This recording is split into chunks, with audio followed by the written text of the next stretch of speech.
beautiful girl. Yeah. Thankfully, her brother saw what God saw, life. Absolutely. Worth living. Okay, so talk to us about what is happening since the production of this. For instance, there are 7 tribes that you say that have agreed to stop this practice. How did that come about? Well, our team has been engaging, obviously, over the last couple of years in terms of addressing this. And so what we tried to start to do is do screenings of this in the tribal areas. So Enoch, one of our team members, a Brazilian, went down there to the middle of nowhere. He had to pack in a generator, you know, all of the video equipment and a screen and a sound system, and they had a calling of the tribes together. And the first day, he just wanted to set up the equipment.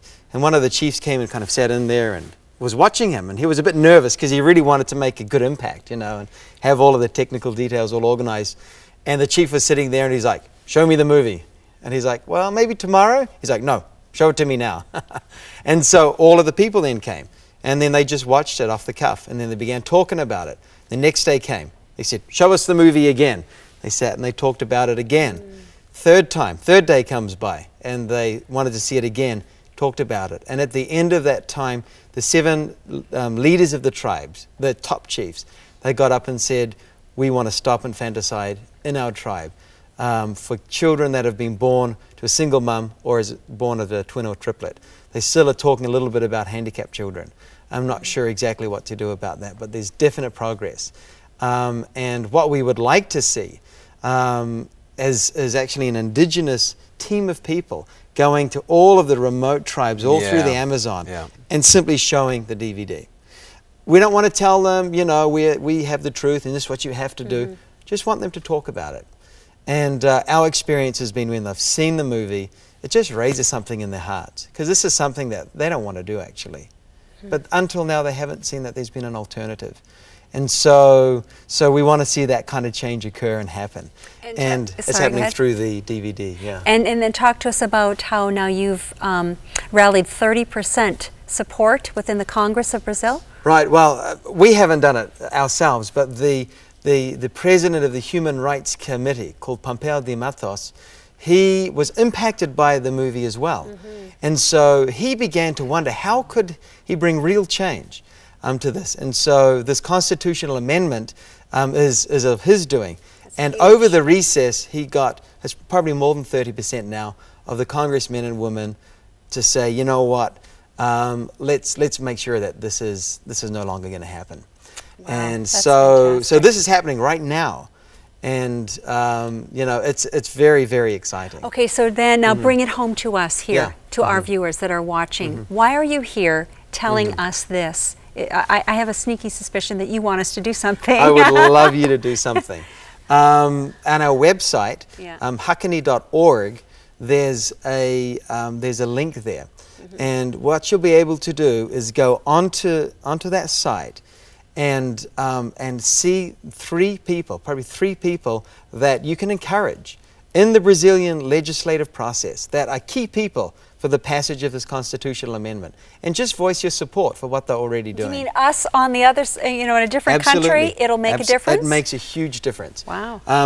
And because we've already seen this happen last year, when we began this whole process and trying to see change come about, I went on a rapid around the world trip. I hit about 9 countries in 10 days, going from Australia to Costa Rica, and just calling Christians to voice their support. And we heard from Brazil that these people are like, why are all these people writing to us about infanticide, and where is all this coming? And it really put the pressure on them to make change, because governments only change through pressure. That's what they told us at the State Department in the US, in Washington, D.C., when we first went to make a presentation of this. They said, governments only change through pressure. So we said, well, we'll see what the body of Christ can do, you know? Wow, in terms of just raising your voice for these voiceless ones. And it made a huge difference. We estimate that the Hakani DVD and a part of people writing directly to these people have been able to get about 20 or more million Brazilians actually seeing this part of this clip and some of the story. And now it's even gone broader than that. We've been on ABC News and so forth. So a lot of people around the world have heard about it. But it's the sort of foundation of it has been Christians who have simply gone online and said, you know what, I'm going to raise my voice. One person has one voice, but the body of Christ has hundreds of millions of people.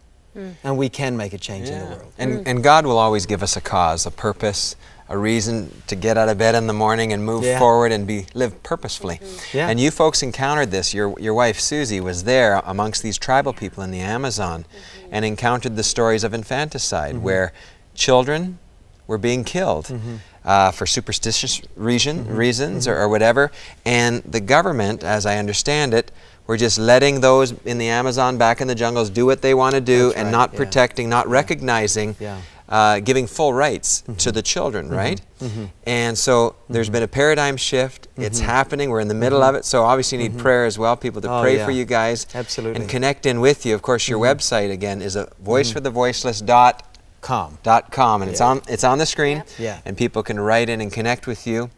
Again, getting your books, many books, the 30 Days of Prayer devotional here, and this one, Sex and Money, A Global Search for Human Worth, and of course the one we've been talking about here is this story of infanticide with the DVD that's in the back. Is it sort of like a documentary or a movie or a little of both? The first 30 minutes is a dramatization of Hakani's story. And it's got a gritty sort of real life feel about it. You almost feel like you're watching the events unfold before